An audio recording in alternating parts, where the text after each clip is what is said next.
Hi hello guys. അപ്പം നമ്മളിതേ ആനപ്പാറയിലേക്ക് വന്നതാണ് കേട്ടോ. സ്വന്തം വീട്ടിലേക്ക് വന്നതാണ്. നമ്മുടെ അപ്പുണ്ണിക്ക് സ്കൂളെല്ലാം അടച്ചല്ലോ. അപ്പോൾ ഇനി കുറച്ച് ദിവസം ഇവിടെ വന്ന് നിൽക്കാമെന്ന് വിചാരിച്ചു. അപ്പോൾ ഇനി ഇവിടുത്തെ വിശേഷങ്ങളൊക്കെ ആയിരിക്കും ഇനി വീഡിയോസിൽ വരുന്നത്. പോയിട്ടുണ്ടെങ്കിൽ ഞങ്ങൾ ഈ വയലെല്ലാം മിസ് ചെയ്യുന്ന പല കൂട്ടുകാരും പറഞ്ഞിട്ടുണ്ട് കേട്ടോ.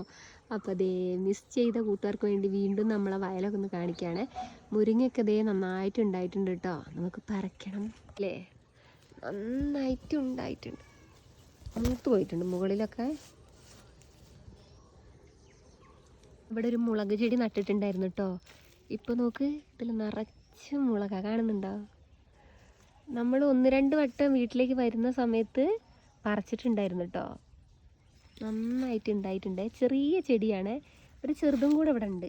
അതൊരു കുഞ്ഞിച്ചെടിയാണ്, അതിലും ഉണ്ടായിട്ടുണ്ട്. ഇതാ കണ്ടോ, ഇതാ. അപ്പോൾ നമുക്ക് എന്തായാലും ഈ മുളകൊക്കെ പറിക്കാം. അത്യാവശ്യം മൂത്തിട്ടുണ്ട്. ഇവിടുത്തെ ഒരു പ്രത്യേകത എന്ന് പറഞ്ഞിട്ടുണ്ടെങ്കിൽ എന്ത് നട്ടാലും ഉണ്ടാവും കേട്ടോ. തക്കാളി, പച്ചമുളക്, വഴുതനങ്ങ, നല്ല മണ്ണാണ്. പൊതുവേ കൃഷി ചെയ്യുന്ന വയലാണ് ഇവിടെയൊക്കെ. കണ്ടോ, അത്യാവശ്യം നല്ലോണം ഉണ്ട്. ഇപ്രാവശ്യം നമുക്ക് കടയിൽ നിന്ന് പച്ചമുളക് വാങ്ങണ്ട.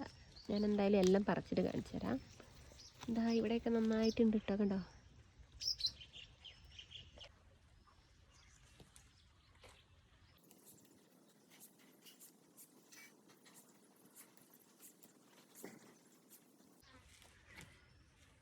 കിട്ടി ഗൈസ്. ഒരു ചെറിയ ചെടിയിൽ നിന്ന് നമുക്ക് ദേ ഇത്രയും മുളക് കിട്ടിട്ടോ. കേട്ടോ, നല്ല വലിയ മുളകാണ്.